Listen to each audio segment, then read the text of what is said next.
बिहार चुनाव की तारीखों का ऐलान हो गया है। 2 चरणों में चुनाव होना है। पहला चरण 6 नवंबर को, तो वहीं दूसरा चरण 11 नवंबर को होगा और प्रत्याशियों की किस्मत का फैसला 14 नवंबर को होगा जब नतीजे आएंगे।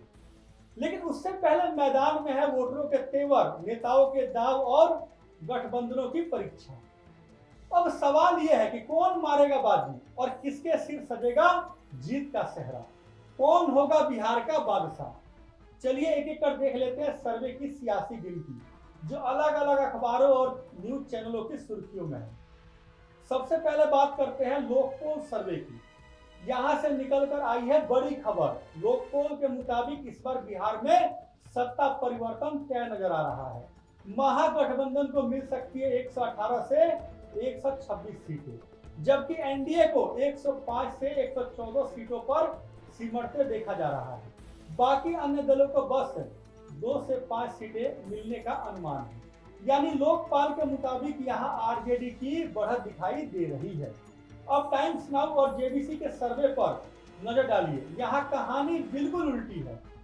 यहां एनडीए को दिख रही है क्लियर बढ़त, 131 से 150 सीट एनडीए के खाते में जाती दिख रही है, जबकि महागठबंधन को 81 से 103 सीटों तक सीमित बताया गया है।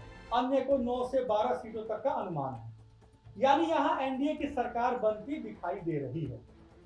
वहीं अर्सेडिया का सर्वे कहता है कि बिहार में जो हालात है वो 2020 जैसे ही है।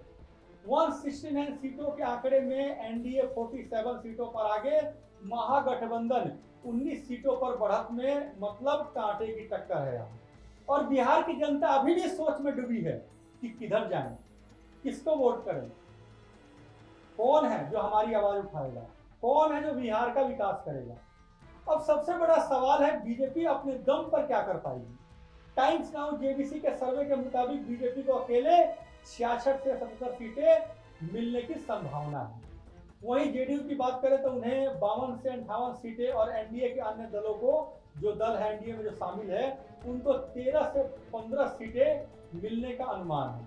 वहीं जन सुराज पार्टी यानी टीके की पार्टी की बात करें तो यहाँ जो आंकड़े आ रहे हैं उसमें बताया जा रहा है कि 4 से 6 सीटें मिल सकती है, जबकि एआईएमआईएम, बीएसपी व अन्य को 5 से 6 सीटें मिल सकती है, मिलने की संभावना है। अब बात करते हैं बिहार की जनता के दिल की, कौन बनेगा बिहार का सीएम। सी वोटर के सर्वे में जवाब जो है वो काफी चौंकाने वाला है। सबसे आगे तेजस्वी यादव, जो सी वोटरों का जो सर्वे आया है उसमें सबसे आगे जो चेहरा है वो तेजस्वी यादव का सामने आया है, जिसमें 36% लोगों ने तेजस्वी यादव को सीएम फेस के रूप में देखना उन लोगों ने पसंद किया है।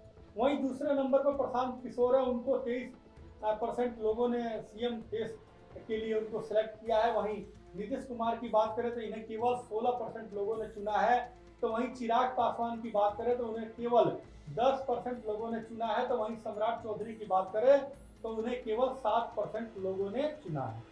ये सर्वे है सी वोटरों के, यानी सी वोटर का जो सर्वे है उसमें कहीं ना कहीं तेजस्वी यादव जो है, उनको जो पब्लिक है वो तेजस्वी यादव को ज्यादा लाइक कर रही है सीएम के रूप में।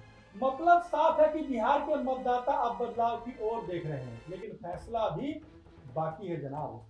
तो बिहार की सियासत में मौसम चुनावी है, हवा सर्वे वाली है और जनता अपने मन का मतदान करने को तैयार है। देखना यह होगा कि कौन बनेगा बिहार का बादशाह। हालांकि ये तो चुनावी सर्वे है जो केवल एक अनुमान है, असली नतीजे तो 14 नवंबर को आएंगे जब ईवीएम खुलेगा।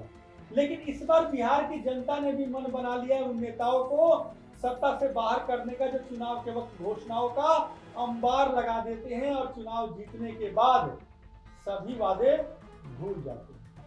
आज के लिए इतना ही, कल फिर होगी आपसे मुलाकात। नमस्कार। और हाँ, आपसे अपील है कि इस वीडियो को ऐसा शेयर कीजिएगा ताकि सभी लोगों तक सटीक जानकारी पहुंच सके।